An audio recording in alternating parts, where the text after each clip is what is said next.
This is Co-op HD1 HD3 Hornsby, radio for people, not for profit. Welcome to Volumes, the Austin Public Library radio show. Each week, we explore how your library is more than books. The library is knowledge, technology, and inspiration for our community.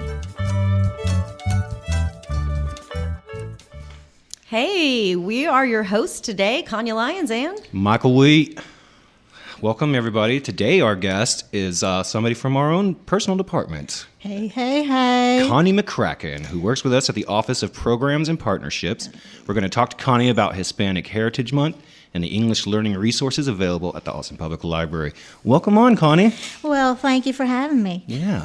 Happy to be here. Before we get into like the meat of the subject, we're going to just kind of get to know you a little bit, as if we didn't already know you. Aww, She's got a fascinating background. Again. Yeah. Tell us a little bit about where you're from. Well, I'm from Mexico. I'm from right across the border from Brownsville, Texas, Matamoros, Mexico. Nice. But I actually wanted to take just a short moment to say that that we have in our thoughts all of Mexico as it's recovering from this terrible tragedy of a second earthquake having hit within less than 2 weeks. Yeah, So, absolutely. Yesterday, Mexico City, that like 29 buildings collapsed, and it was the anniversary, 32 years since the other major one. Yeah, to the day. Yeah, to the day. Crazy. And, Really crazy. And not okay.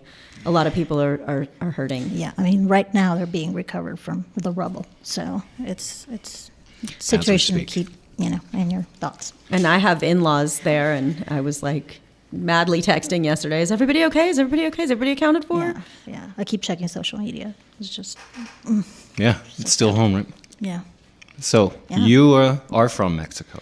Yeah, I actually immigrated just right across the border from Matamoros to Brownsville when I was 11. And By yourself? yeah, by myself, I'd like to carry my little hobo bag. Yeah. When I was a little kid, I practiced. It's all them cartoons. Yeah. So yeah, my family and I, Yeah. we immigrated together. And so did you learn English when you were still living in Mexico? No, really. I listened to music, but I didn't understand it. I like to, just kind of mumble along, which I do all the time now too. So whatever.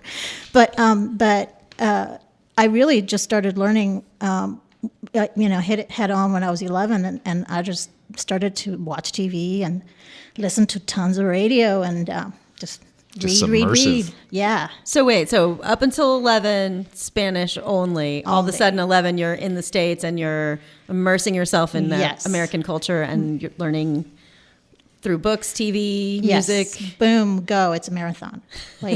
Learn now. And Did you feel pressure to learn immediately, to help your parents or anything? Well, I guess there was a little bit of that because, you as an immigrant, a lot of people can relate to this, that you become the interpreter immediately for your parents and other people that don't speak English.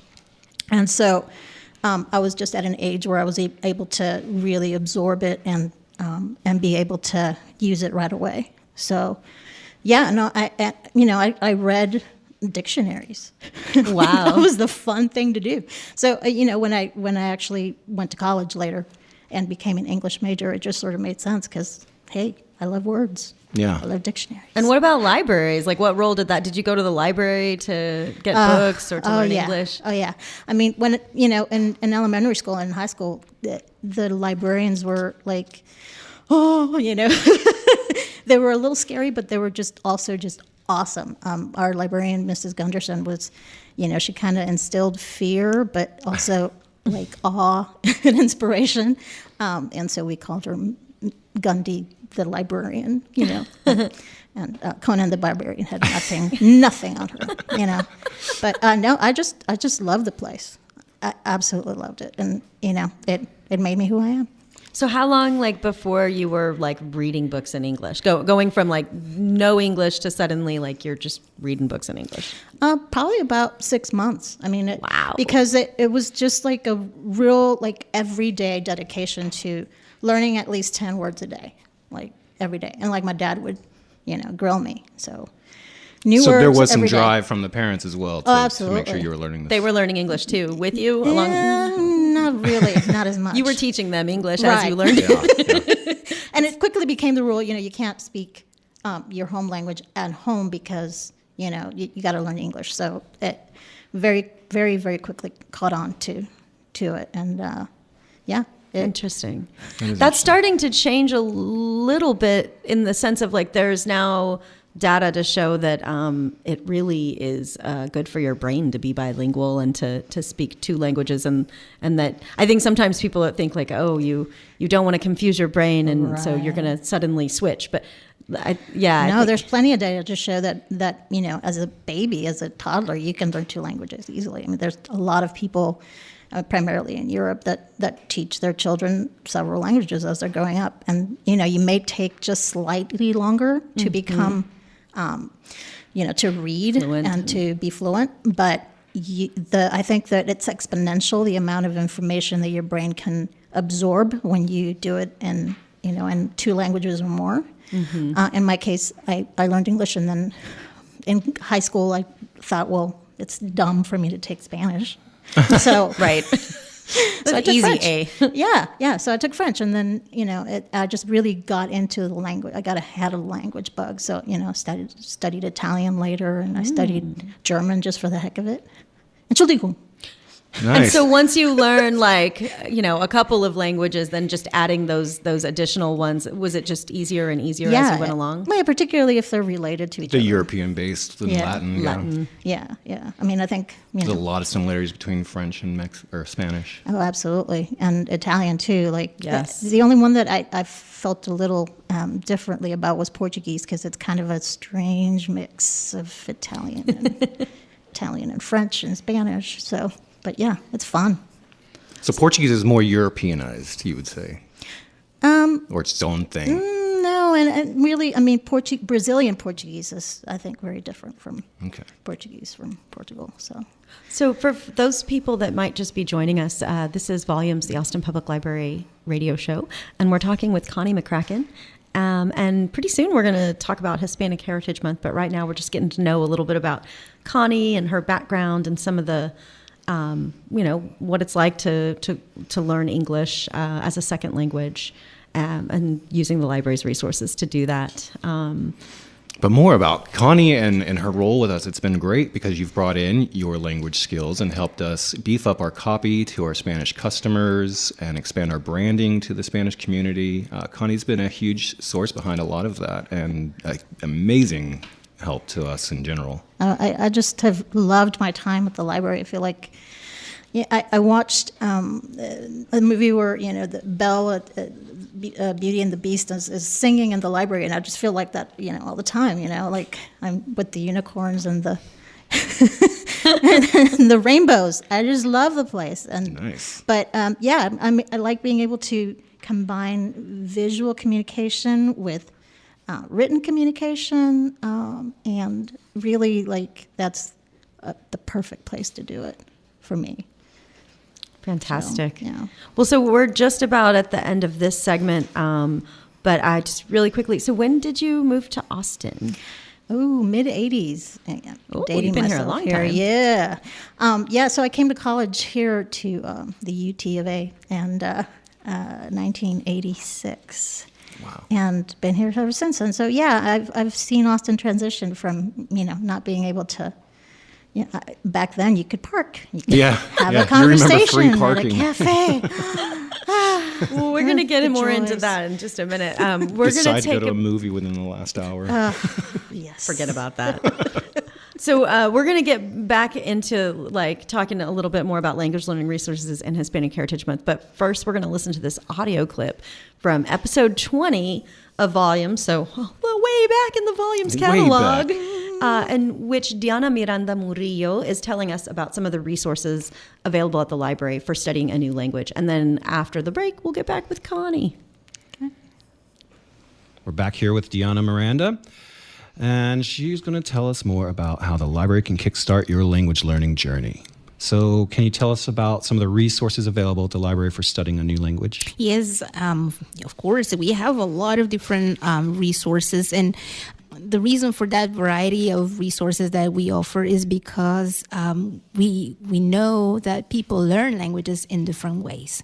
One of the newer resources that we have is a database. It's called Pronunciator, and you can access that from home, remotely, anytime. Or, anytime you have a little, free time during the day, you can just get to it and you don't need to come to the library. And Pronunciator is wonderful. It has 80 languages that you can learn. All of those interested in learning English, Pronunciator also has an option to learn English, but it's called ESL, English as second language, for people that speak 50 different languages. So instead of me trying to learn English in English, I could learn it from Spanish. But if somebody else is trying, that is in China and is trying to learn English, they can do it from Chinese or Italian to English, French to English.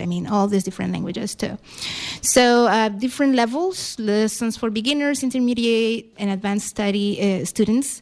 We also have, of course, the other digital services. One of those is called One Click Digital, and you can get Pimsleur audiobooks, e-audiobooks there. The librarians at the Austin Public Library put together something that's called the Language Learning Information Guide.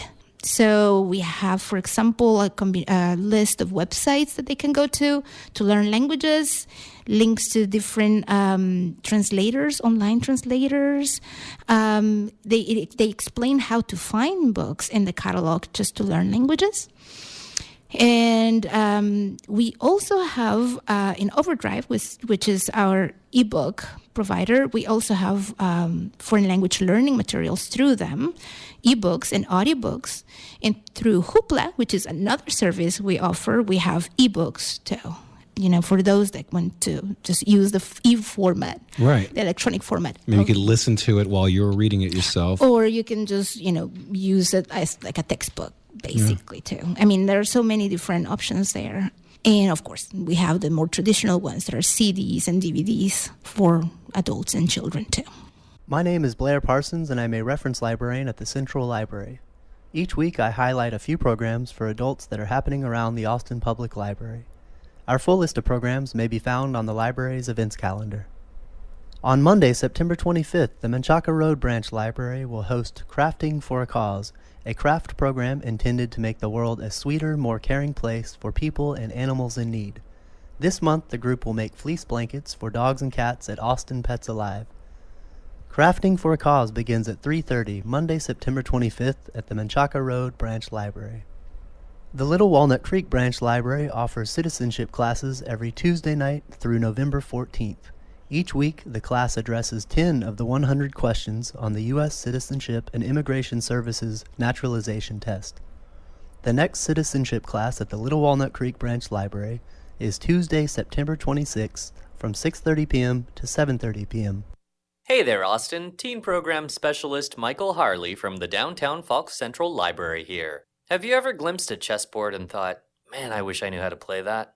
Chess definitely looks enticing with its simple setup and intricate pieces, but it's not exactly the easiest game to jump right into without knowing the ins and outs. But your Austin Public Libraries are here to help. Novices can learn the basics, while more versed players can improve their game at the St. John Chess Club, held at the St. John branch every Thursday, with the next session happening this Thursday, September 21st, from 6 p.m. to 7:30 p.m. More details for these and additional teen programming can be found at library.austintexas.gov/events. This is Ann Minner, Managing Librarian at the Old Quarry Branch. I get to highlight some information for children this week. Our dual language story times are created for all ages and feature books, rhymes, and songs in both English and Spanish. They differ from a traditional bilingual story time in that some material is presented in English while other material is presented in Spanish, allowing for a natural transition between stories and activities and exposing children to both languages in an inviting environment. This coming week and through November, our talented youth services staff are offering dual language story times in the following branches: Tuesdays at the Terrazas branch at 10:30 a.m., Wednesdays at the St. John branch and the Southeast branch at 10:15 a.m., Thursdays at the Little Walnut branch at 11 a.m., Fridays at the Pleasant Hill branch at 10:15 a.m., and at the Southeast branch at 2 p.m. Details about these and other Storytime offerings are at library.austintexas.gov/storytimes.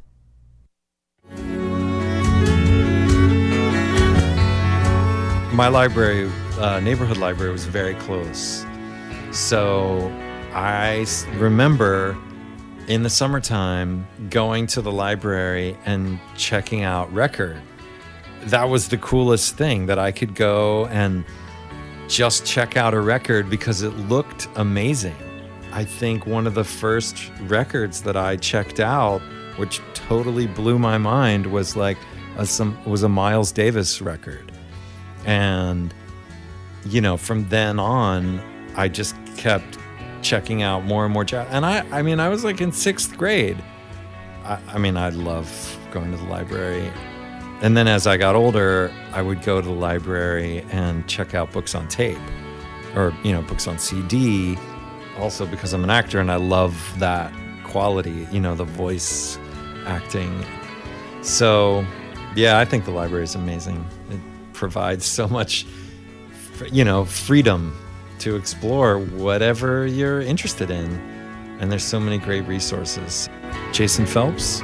I'm an actor and an educator in Austin, Texas.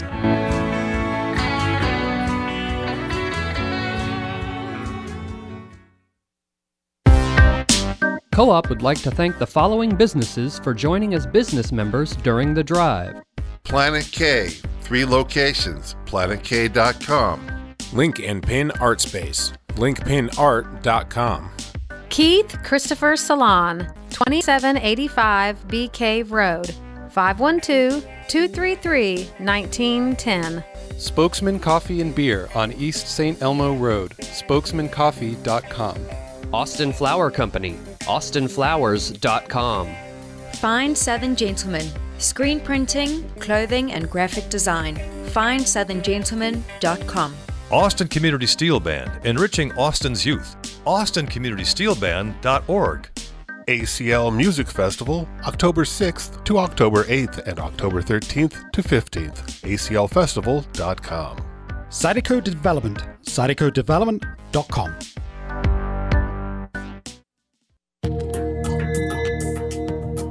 Is your nonprofit a Co-op Community Council community organization member?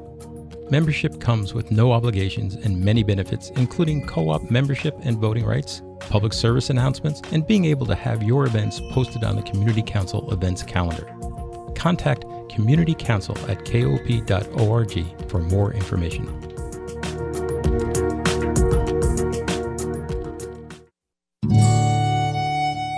You're listening to Volumes, the Austin Public Library radio show on Co-op 91.7 FM and koop.org. Radio for people, not for profit. Welcome back, listeners. Before the announcements, we heard a clip of Diana Miranda Murillo, and she was talking about some of the English learning resources that are available at the library. And we're going to kind of come back to that later in this conversation. That was from episode 20. That episode and previous Volumes episodes can be streamed or downloaded through Libsyn, iTunes, and Stitcher. Details and links are at library.austintexas.gov/volumes. That's right, Kanya. And let's get back to our special guest today, which is Connie McCracken from the Office of Programs and Partnerships. Welcome back. Let's talk about the Hispanic Heritage Month. What do you say? Let's do. Yeah, tell me about it. What can you, first of all, when does Hispanic Heritage Month start? It started on the 15th of September and goes through October 15th every year. Every year's the same. Yep. Wait, it's a month, but it starts in the middle of a month and it ends in the middle of a month? Yeah, it's kind of funky. Explain. But so the significance there is September 15th. And now I'm going to refer to my little cheat sheet here, but because I don't know everything. I know you think that I do, because I know everybody does. But yeah, I know that Costa Rica, El Salvador, Guatemala, Honduras, and Nicaragua all have their Independence Day on the 15th of September. and then Mexico's is on the 16th. And then Belize is somewhere after that. But somewhere between the 15th September and October is when all these celebrations happen in Latin America. So they're all kind of celebrated under one month, and that way we can cover everybody in the States. Man, if we split it up amongst the year, we would just have a year-long party, though. Fiesta. We would like that. All year long. Yeah. Well, so what would you say defines Latinos or Hispanics? Like, who is included in that group? Well, it's depending on how you talk to, it can be a rather controversial subject. But Latinos in general tend to be people that come from Spanish-speaking countries. So that would include Mexico and all of Central and South America. It includes Spain. It actually includes the United States because we have a very large Spanish-speaking population, and we have a Spanish that's designated as its own Spanish, U.S. Spanish. And it includes all of those people. And then there's also people, Chicanos, who define themselves more along the lines of the native peoples of the continent, and that's where another of the days that's also in this time range happens, which is the 12th of October, which in the United States is called Columbus Day, and in Mexico it's the Day of the Race, el Día de la Raza, and so it really is not a celebratory day so much as an commemoration, where you observe and think about what happened in 1492. Yes. The arrival of the Spaniards. If you're just joining us, this is Volumes, the Austin Public Library radio show on Co-op 91.7 FM and streaming on koop.org. Show details at library.austin.gov/volumes. And again, we are talking with Connie McCracken about Hispanic Heritage Month and the English learning resources at the Austin Public Library. Yes. Which we have a lot of, and I wish that I had had some of these resources when I was growing up. I mean, I had just, public TV and radio. Right. I mean, what is the, how many Latinos live in the United States? Oh, well, that would, also would have to be from my cheat sheet, but I believe it's 55 million people now, which between two censuses, between the 2000 census and the 2010 census, that went up by 17%. So it's an enormous number of people who are Spanish speakers. Here in Austin, we have about a quarter of our population speak Spanish, primarily in the home. And so those demographics cannot be denied. Absolutely. And while only a quarter of the population speaks Spanish, we have well over a third of the population in Texas and Austin is Latino. So, yes. You don't necessarily have to be a Spanish speaker, but that's some of the folks are Spanish speakers. And that's your cultural background, yeah. Mm-hmm. And so we do have some cool stuff, like you were mentioning, for folks that are trying to learn English or... Yes, or any other language. And you heard Diana there, our colleague Diana, talking about Pronunciator, which is a great resource. And there's some other audiobooks from the Peninsula line that you can take your own course and at your own pace, the way that I did. You can go as far as you'd like. I mean, you can become as fluent as you'd like. Yeah, that clip, I think, really focused on the fact that there's many different ways because people learn in so many different ways. So Absolutely. Our resources vary to try to fit all the different learning practices. Absolutely. Listening to the language is so key, and sometimes or often you don't get to go to the language where it's, at the country where it's spoken. And so these resources are just invaluable. You need that to be able to become fluent. Yeah, and one more benefit of living in a melting pot. Absolutely. For And sure. I'm planning a trip with my daughter over Christmas, and I don't actually really know much French. I'm fluent in English and fairly fluent in Spanish, but French is a zone where I could use some help. So I've actually been plowing through some resources. There's some cool CDs that you can listen to in your car if you're like me and you have a CD player in your car. You can also, there's stuff you can stream. Oui, madame. There are books that you can get that also have an audio component, so you can read the book and listen to the stuff. It's pretty cool. Yeah, and it's really great. And in Austin, having, where you, in transportation, you have a lot of time, you can sit there on the bus and learn another language. That commute, yeah, right? Yeah, so. But then not only are there ways to study, the digital. Can you talk about talk time a little bit? Oh, right. I keep spitting into the microphone. We do have Talk Time, which is a program that we have at the library that people can come and converse and become more fluent. We have it all over, I wouldn't say all over, but definitely in different areas of town so that it's accessible to everybody within a relatively reasonable driving distance. And it's a great resource to. So what distinguishes it from like a ESL class? Like, how is it different? It's very informal. There's no pressure. You just come in and hang out and practice your conversation. Practice whatever you know, and there's no tests. There's no pressure involved. And that's key to say, because a lot of what keeps people from trying to learn a lesson is intimidation and afraid to sound dumb in front of other people. For sure, yeah. And that's one of the things that that got me through it is that I'm not scared. Yeah, well, and it's like I had told Deanna on episode 20, I think, that it's ridiculous people would even feel that way. You're attempting to learn another language, and you already speak your language, and you're trying to learn another one. You shouldn't feel intimidated to, Nah. You're already ahead of the game. The receiver should, feel a little bit more respect towards you, I think. Yeah, for sure. The cool thing about the talk time is that, it's a lot of people who are learning to speak English. So they're practicing with other people who, but there's also a volunteer there who is a native English speaker to kind of guide the conversation and give people corrections. So it is a learning environment, for but sure. It's not like study this page and do this homework, and it's just like show up and have a conversation. Which a lot of times the language is so formal, and you're learning it in a way that you would never generally speak it. You might write in that way. So actually engaging in conversation and hearing how words are truncated, because you don't only do it in English. Right. Like with Mike, I got to know the word dope. That's dope. Where else would you get that? I'm glad I could teach you that. Yes, the library is a school. The library's dope. So can you tell us where the talk time classes are held at the library? Oh, well, let's see. We have a little, let's see. It's like Ruiz library branches all over town, I think. Sheet all over the place.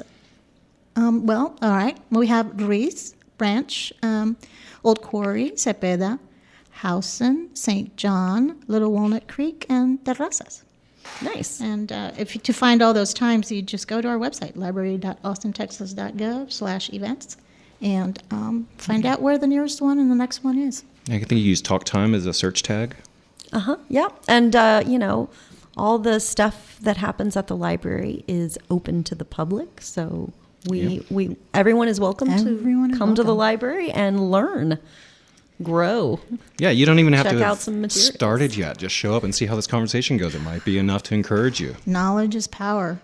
And you meet new people. Yeah. Yeah. Like us. Yeah, like awesome people. or cooler people, maybe. There's some better ones, but, hard to find. Than us? Huh.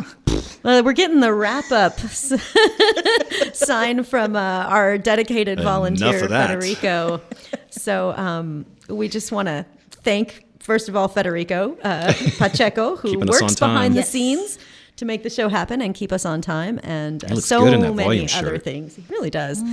And Yeah, all that good stuff. Well, thanks, Connie. And thank you, Connie, for coming in. Oh, thank you for having me, you guys. Poor Connie is she's carrying a cane right now. She's hobbling around a little bit. Oh, had a little foot accident. Twisted ankle. So I got to carry You're her. a twisted sister, girl. Oh, got to carry her on my back back to the office. Speaking of twisted sister, stay tuned to 91.7 FM and KOOP.org for rock and roll pest control, high octane rock, pedal, and metal and punk music. Excellent segue. Ow.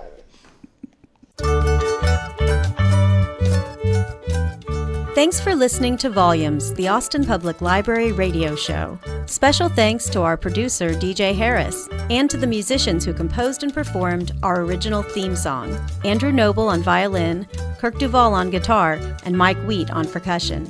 And thanks to you, our listeners. Volumes, the Austin Public Library radio show, airs Wednesday afternoons at 2:30 on Co-op 91.7 FM and KOOP.org. If you catch us mid-show, full episodes and other details can be found at library.austintexas.gov/volumes.